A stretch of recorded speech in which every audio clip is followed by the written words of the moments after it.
جايه لكم النهارده بقى بوصفه من الوصفات الحلوه والسهله اللي تقريبا ما بتاخدش 3 دقايق على بعض تحضير.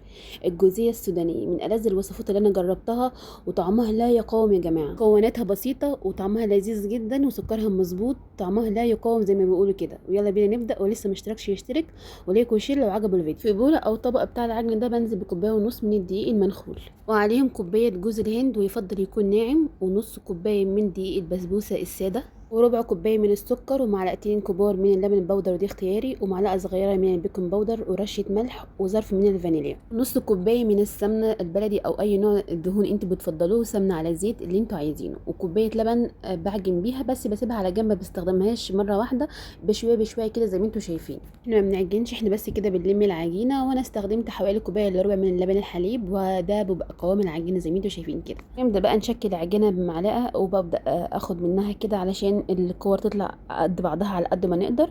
وبعد كده بنزل بيهم في طبق فيه جوز الهند، وبغطيها بالجوز الهند، وفي صينيه بدهنها زيت، وبنزل بقى بالكور اللي انا عملتها ديت وارصها. ونحاول نسيب مسافه صغيره كده بين كل كوره والتانيه، علشان لسه هيزيدوا في الفرن حاجه بسيطه. خليهم في الفرن على درجه حراره 170، وطبعا انا مسخنه الفرن قبلها ب10 دقائق، وهي ما بتاخدش حوالي 20 دقيقه 25 دقيقه بالكتير. اول ما بتطلع وهي سخنه كده بسقيهم بقى باللبن الحليب المكثف، عملته معاكم قبل كده، هسيبه في اول تعليق. وبغطيها كده، وكل ما تقعد بقى تحلى وتشرب بقى اللبن الحليب المكثف ده، طعمه بيبقى خطير. تقدر تستبدلوا اللبن الحليب المكثف بالشربات بتاع الكنافه، هسيبه لكم برده طريقته في صندوق الوصف، وبتمنى تجربوها، واشوفكم على خير.